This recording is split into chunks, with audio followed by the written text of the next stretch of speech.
Are you struggling with a frustrating error in your JavaMail project? You're not alone. Today, we're diving into a common issue that many developers face: the dreaded Java.awt.datatransfer.Transferable doesn't exist error. I totally get it. It can be incredibly annoying when you're trying to receive messages from an IMAP server, and suddenly, an error pops up. This is a common hurdle for many developers, and it can feel like you're hitting a brick wall.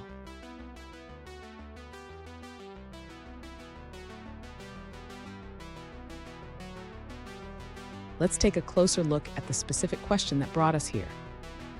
One user reached out saying they encountered a class not found exception for the Java.awt.datatransfer.Transferable class while trying to receive emails. Sound familiar? If so, let's figure this out together. So, what's going on here? This error typically indicates that the Java.awt library, which is part of the Java Standard Edition, is not available in your Android environment. This can happen when you're using libraries that rely on classes not included in Android's runtime. But don't go anywhere just yet. I have a solution that will not only fix this issue, but also enhance your JavaMail experience. Trust me, you'll want to stick around for this.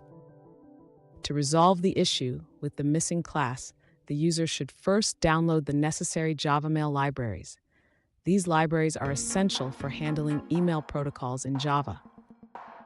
After downloading the libraries, the user needs to add them to their project. This step is crucial for ensuring that the required classes are available during runtime. Next, the user should remove any existing JavaX dependencies from the module settings. This helps to avoid conflicts that may arise from incompatible libraries. Finally, the user can run their application again. With the correct libraries in place and the unnecessary dependencies removed, the error should be resolved. Fun fact: did you know that Java was originally designed for interactive television? It's come a long way since then, but sometimes it still throws us curveballs like this error. Now let's look at the answers provided by other users. An alternative solution suggests that the error may be due to a missing external jar file.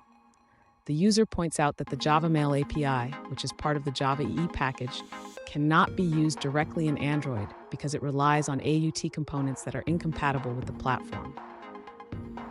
They recommend using the Android port of JavaMail instead. And here's a pro tip: always keep your libraries updated. This not only helps avoid errors, but also ensures you have the latest features and security patches. And there you have it. By following these steps, you should be able to resolve the transferable doesn't exist error and get back to coding. If you found this video helpful, please subscribe for more troubleshooting tips and tricks.